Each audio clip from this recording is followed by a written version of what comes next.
오늘 세례와 관련된 말씀을 나누는데 비가 오는 이런 느낌이 세례를 마치 다시 싹 받는 그런 느낌입니다.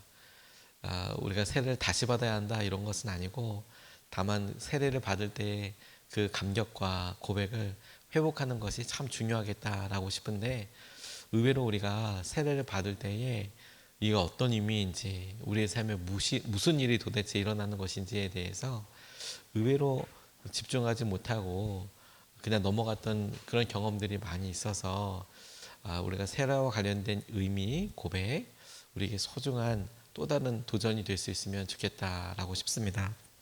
우리나라는 세례와 관련돼서 아주 큰 간증을, 아주 독특한 간증을 갖고 있습니다. 우리나라는 선교 초기에 주위에 선교를 하기 위한 이런 교회들로부터, 기관으로부터 참 특별한 간증이 있는 교회인데요. 이게 뭐냐면 선교사님들이 오기 전에 성경이 먼저 이 땅에 들어오게 된 이런 독특한 선교 역사를 가지고 있습니다. 대개는 선교사님들이 들어오셔서 이곳에서 교회든 공동체를 세우고 그리고 성경을 번역하고 그리고 점점 교회가 서게 나름인데 우리나라 같은 경우에는 미리 외부에서 성경이 번역이 되고 그 성경 번역되어 있는 것을 선교사님들이 갖고 들어온 그런 독특한 역사가 있어요. 그래서 우리나라의 최초의 교회라고 일컬어지는 소래교회 1884년도에 세워졌다라고 이야기하는데 당시 의주 중국으로 통하던 그 길에 만주 지역에서 왔다 갔다 하는 한국 조선 사람들을 통해서 이미 성경책이 번역돼 있고 그 번역이 한국으로 들어오면서 자생적으로 모이게 된 교회가 있었어요. 그런데 이분들이 성경에 있는 여러 말씀들을 이렇게 탐구하고 그리고 내가 믿음 생활을 이렇게 해야 되겠구나 이런 공동체가 미리 서기 시작했는데 아마 그때 우리 제너럴 셔먼호라고 이야기하는데 토마스 선교사님 1866년입니다. 순교하면서 남긴 성경책을 계기로 중국 성경도 이렇게 읽게 되고 그러면서 그쪽에 교통하면서 있었던 이런 책들도 전해지고 근데 목회자가 당시 없었거든요. 그러니까 세례와 성찬을 받을 수가 없죠. 그런데 어느 날 언더우드 선교사라고 또 선교사가 한양에 들어왔다라는 이야기를 듣게 됩니다. 그래서 1885년에 언더우드 선교사가 내하는 어느 날 한밤중에 그 언더우드 선교사가 쓴 글에 의하면 갑자기 조선 사람들의 방문을 받게 돼요. 너무 사실 깜짝 놀랐죠. 그리고 그들이 와서 세례를 받고 싶다라고 이야기를 하는 거예요. 냅다. 진짜 깜짝 놀랐죠. 1885년에 방문했는데 우리나라 정부에서 조선 정부에서 지방으로 내려갈 수 있도록 그렇게 허가를 주지 않았거든요. 그때만 하더라도 선교가 굉장히 제한적이었습니다. 근데 1886년경에 그를 찾아온 사람들이 있어서 너무 놀라서 여러 이야기를 해보는데 갑자기 두루마기를 주섬주섬 벗더라는 거예요. 너무 깜짝 놀라서 왜 그러나 그랬더니 이 사람들이 자기의 길을 갈 때 십자가를 등에 지고 가야 한다. 그러니까 우리 조선 사람들은 이게 어떤 내용인지 잘 모르지 않습니까? 그런데 내가 세례를 받으려고 선교사가 있다는 곳에 가는데 십자가를 지고 가야 되는 거구나. 그래서 우리나라에 이제 두루마기가 컸으니까 두루마기 안에다가 나무 십자가를 이렇게 지고 황해도 소래에서부터 한양까지 걸어온 거예요. 이렇게라도 말씀을 보고 그 말씀을 그대로 순전히 믿고 내가 이렇게 가고 싶다. 그래서 언더우드 선교사님들이 선교사님이 세례와 관련된 질문을 해보는데 이미 성경으로 내가 이렇게 주님을 믿고 있고 이런 삶을 우리가 결단했다.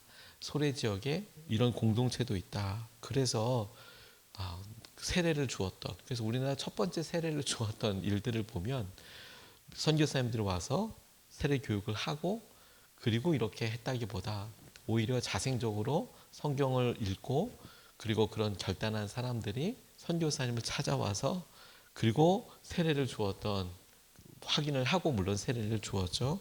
그런 일들이 진짜 특별한 우리나라 선교 역사에 나오는 일들입니다. 세례는 하나님과 우리 사이의 관계를 온전히 확인하게 되는 아주 독특한 경험이에요.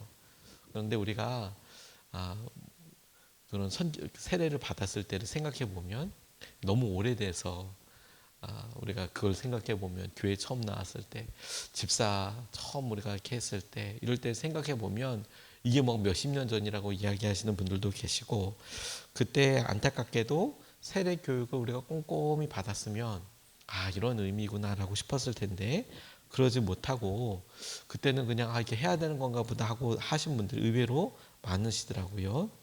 그런데 여러분 이것은 우리의 결단과 고백이 분명해지는 더욱 견고해지는 아주 독특한 경험이고 그리고 그때부터 우리가 주님께서 우리에게 말씀하신 약속들이 온전히 딱 우리와 확인할 수 있는 아주 특별한 날이기도 합니다. 우리의 삶에서 경험할 수 있는 두 가지 중요한 의미를 이 세례가 갖게 되는데 하나는 영적인 장례식이고 하나는 영적인 결혼식이에요. 우리가 첫 번째로 이 세례가 우리에게 갖는 장례식의 의미를 우리가 갖고 생각해 보고 싶은데 갈라디아서 2장 20절 말씀 그 상반절을 보면 이렇게 나와 있습니다. 나는 그리스도와 함께 십자가에 못 박혔습니다. 이제 살고 있는 것은 내가 아닙니다. 주님께서 우리에게 우리의 삶이 주님과 함께 십자가에서 죽고 그래서 완전히 죽음으로 처리된 삶을 살고 있다라고 이야기하십니다. 우리가 언제 죽었느냐? 언제 우리가 죽음을 경험했느냐? 세례 때 주님께서 우리가 죽었다. 그때를 우리로 죽은 날짜. 과거에 네가 죽고 이제는 새로운 삶을 살게 되는 날짜로 하나님께서 우리에게 주신 특별한 날이에요. 우리는 주님과 함께 죽었습니다. 그런 의미에서 세례가 우리에게는 영적인 장례식이에요. 장례식. 로마서 말씀이 이 진리를 이렇게 설명하는데 로마서 6장 3절 4절 말씀을 보면 세례를 받아 그리스도 예수와 하나가 된 우리는 모두 세례를 받을 때에 그와 함께 죽었다는 것을 여러분은 알지 못합니까? 그러므로 우리는 세례를 통하여 그의 죽으심과 연합함으로써 그와 함께 묻혔던 것입니다. 그것은 그리스도께서 아버지의 영광으로 말미암아 죽은 사람들 가운데서 살아나신 것과 같이 우리도 또한 새 생명 가운데서 살아가기 위함입니다. 우리 모두가 세례를 받을 때 그와 함께 죽었다라고 바울이 이야기하고 있습니다. 바울은 예수님 생전에 직접 보지 못했던 사람이에요. 그런데 그가 주님을 믿고 따르며 하나님께서 주신 놀라운 진리를 찾아가게 될 때 우리가 주님과 함께 죽었다. 언제 죽었냐? 우리가 세례 받을 때 그와 같은 놀라운 은혜가 우리에게 있었다라는 겁니다. 그러니까 여러분 우리가 세례를 할 때 우리가 약식으로 물을 위에 이렇게 껴안지만 원래는 우리가 물속에 깊이 들어갔다가 다시 나오는 것을 형상화한 거 아니겠습니까? 우리가 물에 들어갈 때 그래 우리의 과거 죄된 우리의 모습은 우리가 죽는다. 우리의 자아는 이제 이것을 통해서 죽는다. 이런 의미죠. 조선시대 때는 형벌 중에서 그런 독특한 벌도 있다고 싶어요. 우리나라는 참 여러모로 굉장히 성경적인 역사와 성경적인 그런 배경을 많이 가지고 있는데 우리나라 형벌 중에는 실제로 그런 벌이 있었다고 그래요. 살아있는데 죽은 거. 그게 무슨 말이냐 하면 그렇게 사회적으로 죽음을 이렇게 명령을 내리면 주위에 있는 사람들이 제사도 지르고 아는 척해서도 안 되고 뭐 그런 일들이 있었다는 겁니다. 그러니까 죄인이니까 죽은 사람이에요. 실제로 죽이지는 않아요. 하지만 아무도 그를 아는 척해서도 안 되고 그런 끔찍한 법이 있었다고 해요.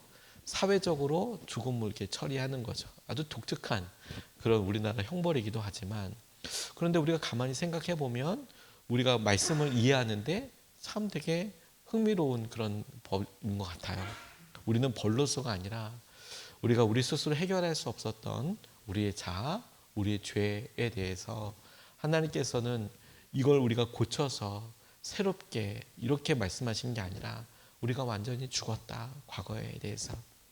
그래서 예수 그리스도와 함께 완전히 죽고 새로 산 삶을 살아라. 이렇게 이야기하고 있는 거거든요. 그래서 우리가 믿음으로 결단하고 그 결단한 것을 통해서 하나님께서 우리에게 예비하신 것들을 누리게 되는 겁니다. 주님은 그 세례 받을 때 우리를 새로운 삶으로 받아주셨어요. 우리는 그때 주님께 새로운 사람으로 받아들여졌습니다. 그래, 과거에 우리가 이렇게 죄되고 힘들고 이런 삶이 우리에게 있었다 하더라도 주님은 우리가 세례받는 그 고백을 통하여 우리에게 새로운 삶이 주어졌다라고 그렇게 여겨주고 계세요. 그래서 여러분, 익숙한 삶을 살아가는 것이 아니라 새로운 습관과 만남을 갖는 것이 너무 중요해요. 여전히 우리가 그 정확한 시점을 가지고 그래, 우리가 세례 받았지, 그 세례의 믿음으로 나아가려고 하는데 오히려 너무 오래됐기 때문에, 그리고 그때 당시에 우리가 세례와 관련된 영적인 의미와 분명한 고백을 우리가 정확하게 집어서 강조해서 붙잡지 못했기 때문에 오히려 내가 그때 그냥 넘어왔네, 이게 너무 안타까운 거예요. 하지만 우리가 지금이라도 그 말씀을 다시 깨우쳐서, 그렇지, 우리가 세례 받을 때 이미 죽었지, 우리가 죄에 대해서 죽었고 세상에 대해서 죽었지. 그러면 여러분, 우리가 어디에 주목해야 되냐면 이미 죽고 주님께서 우리에게 주신 영적인 진리를 누리기 위해서 다시 죽어야지 이렇게 마음을 두는 게 아니라, 우리는 이미 죽었기 때문에 여전히 우리 가운데 누려지게 되는 영적인 진리가 아닌 것들, 다시 말해서 내가 왜 죄에 대해서 이렇게 다시 무너지지, 우리 삶에 아직까지 처리되어 있지 않는 것은 무엇이지라고 물어보며, 이게 허상이고 이건 내가 누려야 될 당연한 것도 아니다라는 것에 마음을 두어야 한다는 거예요. 몸이 사고로 인하여서 절단 사고와 같이 이런 일을 겪게 되면 아프기도 하고, 그리고 이미 남은 상처들이 다 아물죠. 그런데도 환지통이라는 것을 느끼게 된답니다. 그게 뭐냐면 절단 사고로 인해서 없어졌지만 여전히 그 부위가 있는 것처럼, 그래서 거기가 아픈 것처럼 그렇게 느껴진대요. 그러면 사실 말이 안 되는 거거든요. 이미 잘라져서 없는데 그 손가락이 왜 아파요?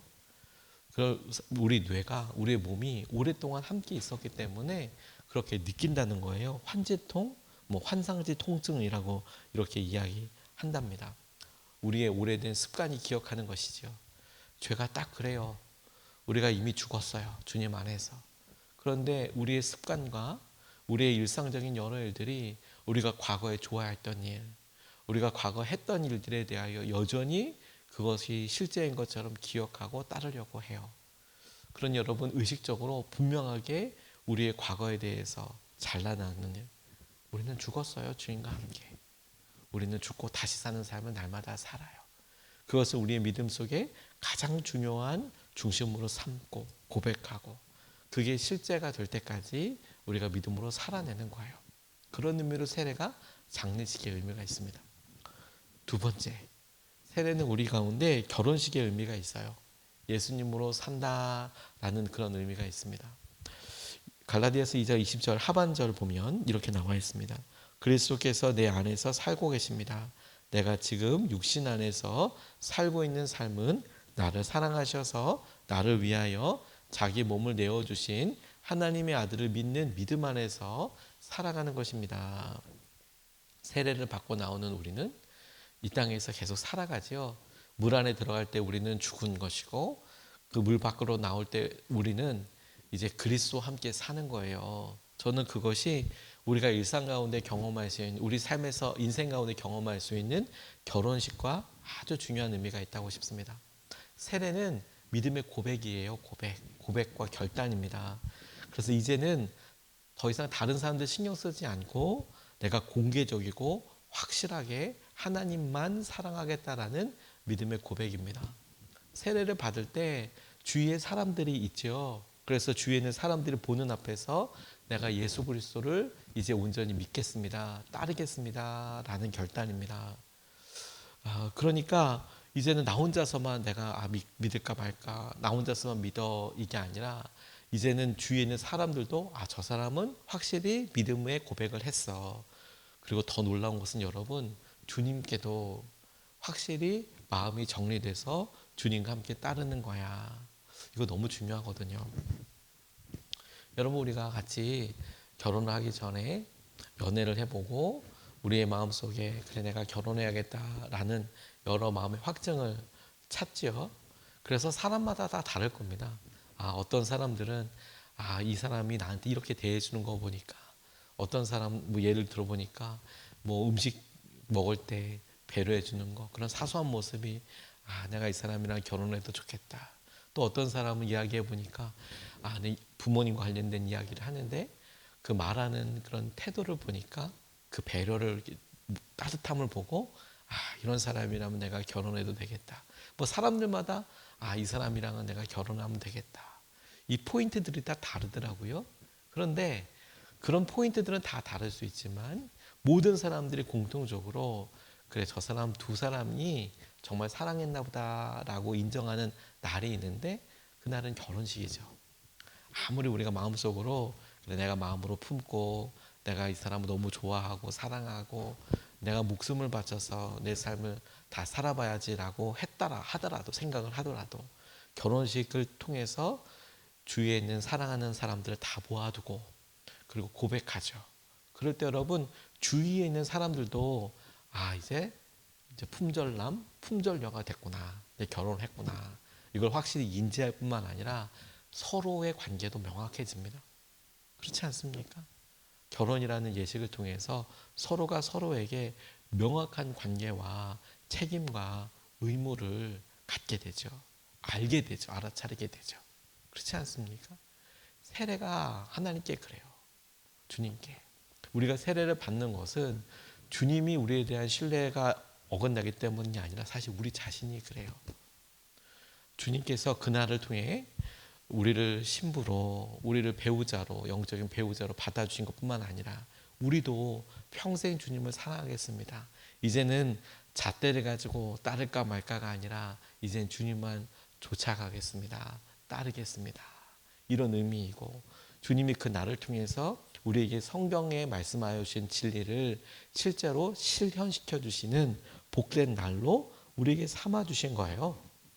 그래서 우리도 알죠. 난 믿음 왜 이렇게 흔들리나. 근데 여러분, 이것은 주님께서의 소중한 날에 의해서 하나님께서 주신 은혜와 마음을 보게 되고 알게 되는 그 날을 우리에게 허락하여 주신 거예요. 근데 여러분, 흔들릴 때 우리는 세례를 기억합니다. 그래, 그때 내가 죽었지. 그때 하나님께서 하신 여러 일들에 의해서 우리가 이렇게 고백했지. 근데 놀라운 것은 여러분, 주님께서는 우리가 그 사랑을 고백하고 마음으로 나눴던 그 날로 기억하여 주신다라는 거예요. 너는 나의 사람이지. 너는 그런 아름답게 사랑을 하고 그렇게 하는 것을 우리가 주님께서 받아주셨지. 여러분, 오늘 우리가 여러 일에 있어서 난 왜 이렇게 연약하지? 나는 왜 이렇게 부족할까? 이런 게 아니라 하나님께서 주신 놀라운 은혜를 그렇게 누렸지. 그렇다면 그 관계에 의지하여서 하나님의 은혜와 마음을 누려야 되는 거예요. 저는 그런 의미에서 이 신앙생활과 결혼생활이 참 비슷한 부분이 있다고 싶어요. 사랑을 통해서 그런 중요한 결혼식을 하고 의미를 갖고 그렇게 우리에게 가죠. 그리고 그 이후로는 그 생활을 계속해서 유지하고 더 깊어지기 위해서 서로 알아가고 조절해가는 그런 삶을 살아가는 것 같아요. 하나님께서 하신 은혜를 우리가 보고 누리고 그렇게 그것을 유지해 나가고, 그럴 때 우리에게 결혼 반지처럼 하나님 주신 관계와 놀라운 은혜가 중요하듯이 이 세례가 하나님께서 하실 것을 다시 우리에게 변개치 않는 약속으로 명확하게 있게 되는 것이죠. 여러분, 우리가 하나님께 버림받은 사람이 아니에요. 하나님이 주신 놀라운 은혜 가운데 우리가 함께하고 있는 거예요. 하나님의 은혜를 함께 붙잡게 되는 거예요. 그런 의미로 여러분, 우리가 직분을 받을 때도 놀라운 하나님의 은혜가 함께 있는 것입니다. 우리가 준비되어서 그래서 우리가 집사가 되고 권사가 되고 장로가 되고 목사가 되고 이거 아니에요. 하나님께서 어느 순간에 우리의 모습을 보시고 우리의 그 자리에 합당하다고 하나님이 우리를 불러주시고, 하나님이 불러주신 그 은혜로 우리가 믿음으로 연약하지만 섬기고 나갈 때 중요한 것은 여러분, 우리의 연약함 때문이 아니라 하나님의 인정과 사랑 때문에 우리가 그 길을 나아가는 것이죠. 우리는 은혜로 주님을 믿고 따릅니다. 오늘도 여러분 그 은혜를 믿고 따를 수 있는 여러 주님의 손길이 이미 우리 가운데 함께하고 있는 거예요. 오늘 여러분 우리가 그 마음을 간절히 쫓아 나아갈 수 있으면 좋겠습니다. 루터는 사랑이 결혼을 유지하는 게 아니라 결혼이 사랑을 유지해 간다, 이렇게 이야기를 하더라고요. 전 너무 맞는 말인 것 같아요. 우리가 주님께서 하실 여러 일들을 놓고 볼 때 그래, 우리가 이런 뜨거운 마음으로 가는 것 너무 중요하죠. 하지만 그것이 우리 전체 삶에 있어서 전부는 아닌 것 같습니다. 우리가 연약하기 때문에. 그런데 우리의 관계가 그래, 우리가 결혼한 관계지, 그래, 우리 이렇게 고백하고 나아가는 관계지, 그것이 우리 가운데 하나님께서 하실 여러 일들과 관계들을 명확하게 드러내는 것이지요. 오늘 주님과의 관계에 있어서 우리가 다시 회복하고 다시 놀라운 주님의 은혜와 마음을 붙들 수 있도록 그렇게 우리가 주님을 고백하고 의지할 수 있으면 좋겠습니다.